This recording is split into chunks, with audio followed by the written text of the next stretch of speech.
Hello, everyone, and welcome to the first episode of Extra Money in Your Pocket, the show where I walk you through and expose you to various apps, websites, and just other tips and tricks to either put extra money in your pocket or help keep some of your money in your pocket. The first episode, I'm going to introduce you to one of my favorite apps ever called EasyShift.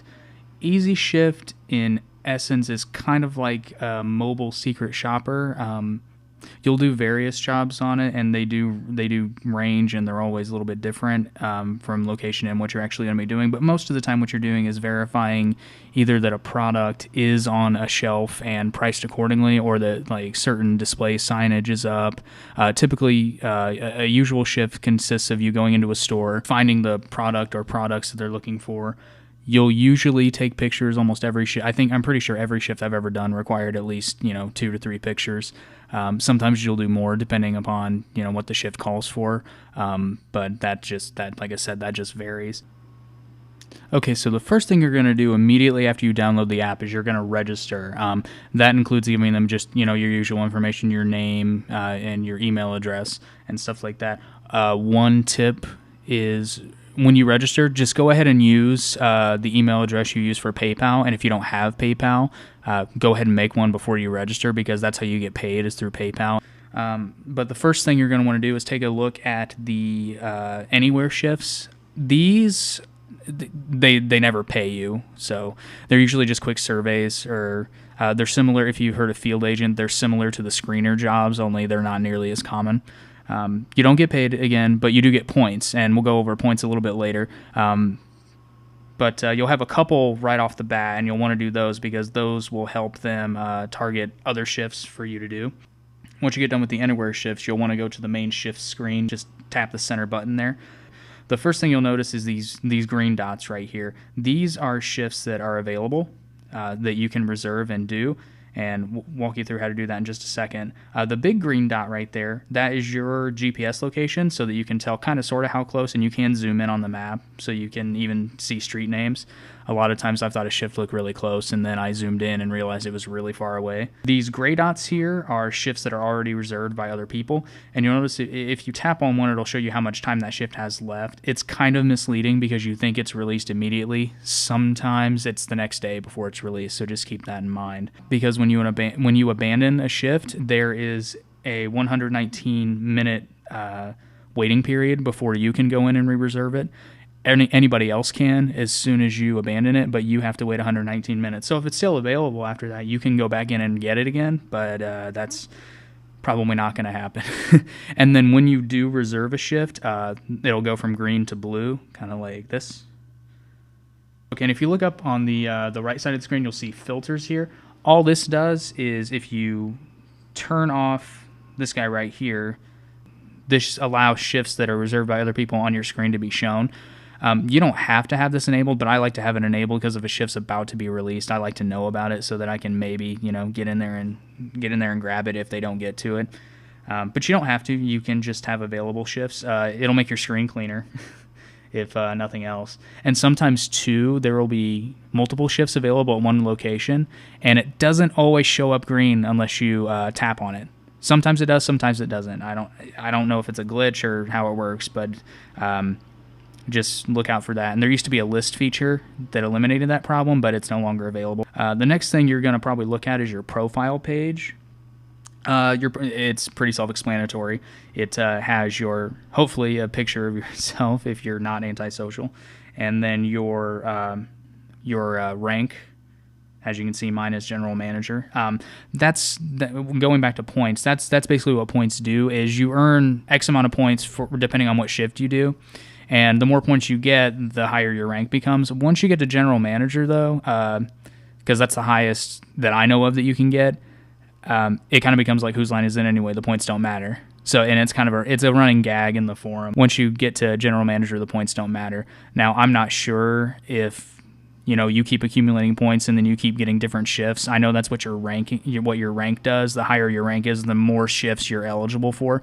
When you start off, the pickings are kind of slim, so you have to really hunt for shifts at first, but after you do a few, they tend to pop up fairly regularly. And then the other thing that you see on your profile page is obviously the money.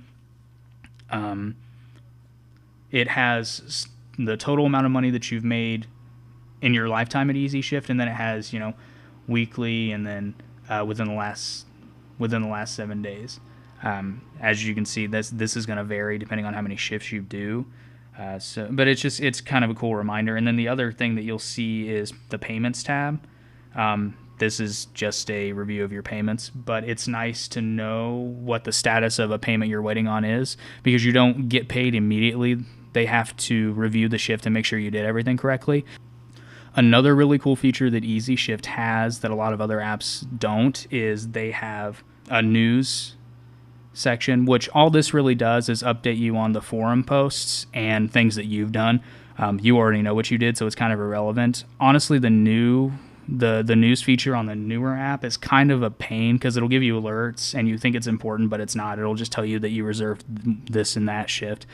The other thing that news does, though, that is really beneficial is if you have forum posts going that you're a part of or that you've started, it does alert you when people have posted, so you aren't constantly checking on it. And I'll go over the forum right now. The forum, or as it's called in the app, Connect, is basically, it's just what it sounds like. It's a forum about EasyShift. And I will say there is a lot of really useful information in here. I browse through it every once in a while, and sometimes I'll start posting my own, like if I have a question about something.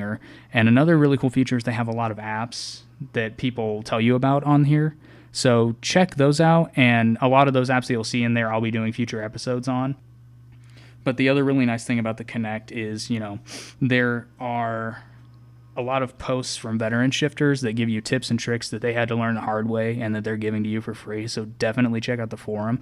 It'll make your life a lot easier if you read through, especially the beginner helping tutorials and stuff like that.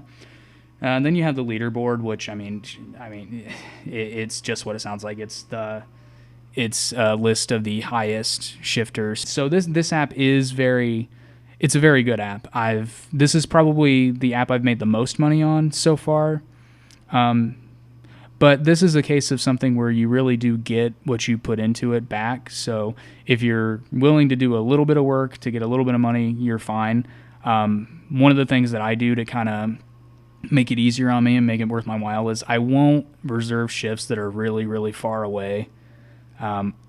You can set your mile radius to whatever. I think I have mine set to 50 miles, but that's only because sometimes I travel outside of my normal area, and it's nice to know if I'm going to be going somewhere and I see a shift that's available that coincides, I can do it. Normally I'll ignore them if they're further away than further away than 5 miles. And shifts will range in price. I think the least amount I've ever seen was a $2 shift. Most of them are between $3 and $5. Occasionally you'll see really good ones like $15 to $20.